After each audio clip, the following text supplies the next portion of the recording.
오늘 말씀의 주제는 새 언약입니다. 우리 오늘 31절은 이렇게 되어 있죠. 여호와의 말씀이니라 보라 날이 이르리니 내가 이스라엘 집과 유다 집에 새 언약을 맺으리라 이렇게 말씀합니다. 하나님께서는 때가 되면은 이스라엘 백성과 새 언약을 맺겠다 이렇게 말씀하십니다. 그 새 언약을 맺겠다는 말씀은 두 가지가 있는 거예요. 첫째는 뭐냐? 옛날 언약이 있었다는 거예요. 그렇죠? 그러니까 새 언약이라고 하겠죠. 옛날 언약이 있었고 지금은 그 옛날 언약이 깨져가지고 아무 효력이 없다는 겁니다. 그러니까 새 언약을 다시 맺겠다는 것이잖아요.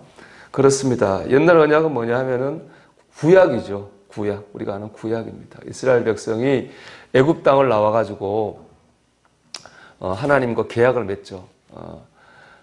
하나님이 이스라엘 백성은 하나님을 나의 하나님으로 믿고 그분의 말씀을 따라 살면 하나님께서는 이스라엘 백성의 하나님이 되셔서 지키시고 인도하시고 복주시겠다 한 게 바로 옛날 언약입니다.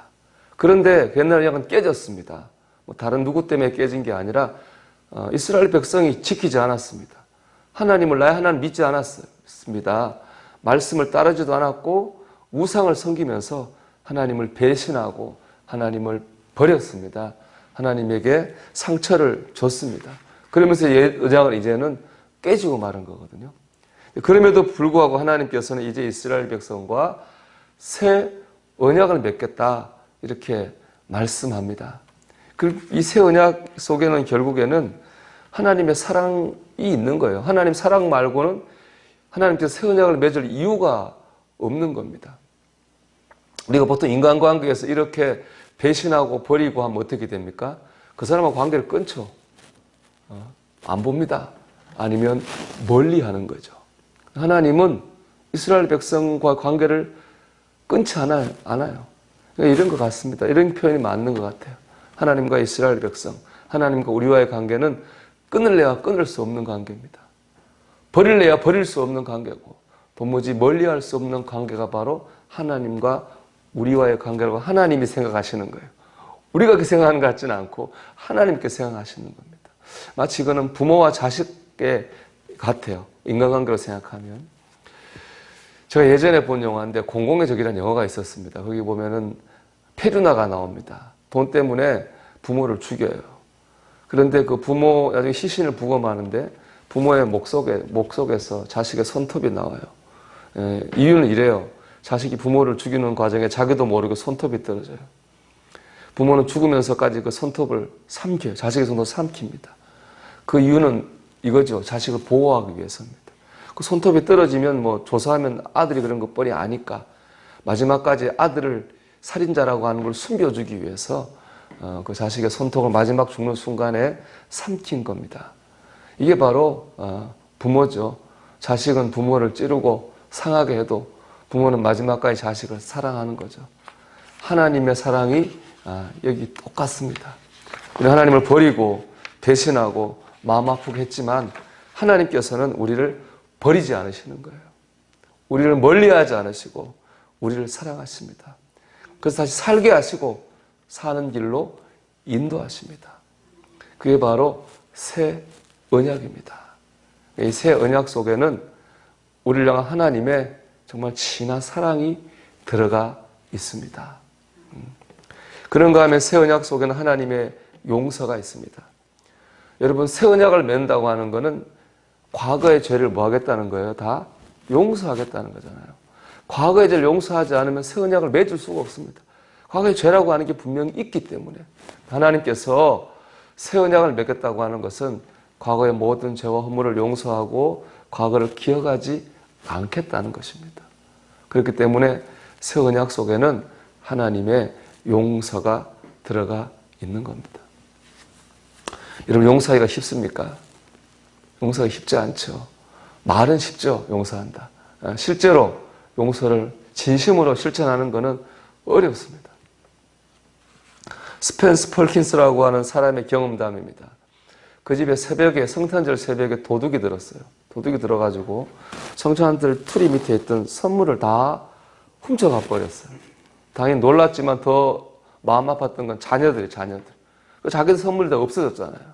그 중에 보면 그 스펜서라고 하는 뭐 11살 아들이 있는데, 그 아들의 1년 소원이 뭐냐? 나이키 운동화를 신는 거예요. 근데 성탄절 선물로 그걸 받았어요. 얼마나 좋겠어요. 근데 그걸 도둑이 훔쳐갔으니까 얼마나 실망이 크겠습니까? 엉엉 울고 있어요. 울고 있던 아들을 보면서 스펜서 씨가 생각하기를 잊어먹은 건 잊어먹은 거고 이걸 통해서 뭔가 애들에게 교훈을 줘야 되겠다. 그런 생각을 했답니다. 그러면서 갑자기 떠오르는 말이 용서였대요. 용서. 아들한테 야 아들아 용서하자. 도둑을 위해서가 아니라 우리를 위해서 우리가 용서하자. 그랬답니다. 그랬더니 아들이 한참 있더니 이런 얘기 하더라는 거예요. 아빠 용서가 이렇게 힘든 일인 줄 몰랐어요. 용서가 안 되는 거죠. 그죠? 그 신발 그거 1년 내내 기다렸는데 훔쳐간 도둑이 용서가 안 되는 거예요. 그렇지만 용서하면서 이런 고백을 했다 그래요. 야, 우리가 용서가 힘든데 이 성탄절이 예수님이 오신 날이잖아요. 우리를 용서하시기 위해 예수님 오신 것 얼마나 귀한 일인가, 귀한 일이냐 이런 교훈을 나누면서 감사했다고 합니다.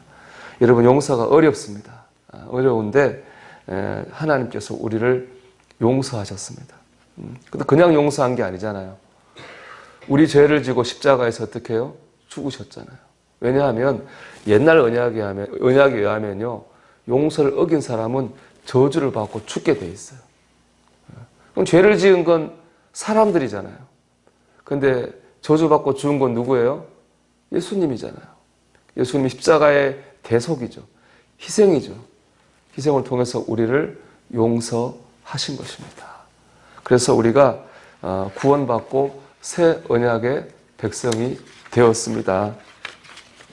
이처럼 새 언약 속에는 세상의 것으로 가치를 매길 수 없는 하나님의 사랑이 들어가 있고 하나님의 용서가 들어가 있어요.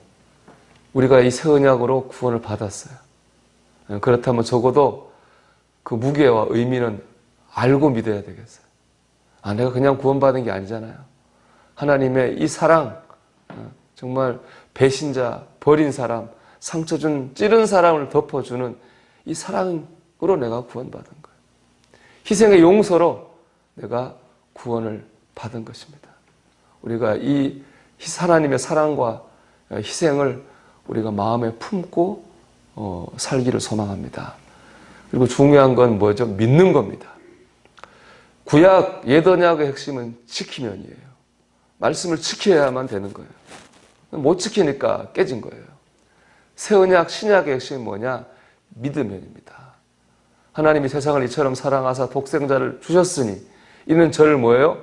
믿는 자마다 멸망치 않고 영생을 얻게 하려 하심이라. 믿는 거예요.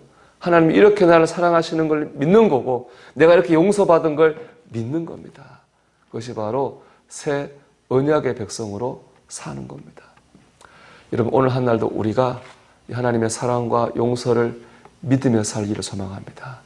그런데 구원의 은혜를 새롭게 우리가 누리고 붙들고 살아가는 저와 여러분이 되시기를 주의 이름으로 축원합니다. 기도합니다. 오늘도 하나님의 사랑과 용서를 믿으며 구원의 은혜를 누리며 살게 해 주시옵소서. 우리 기도합시다.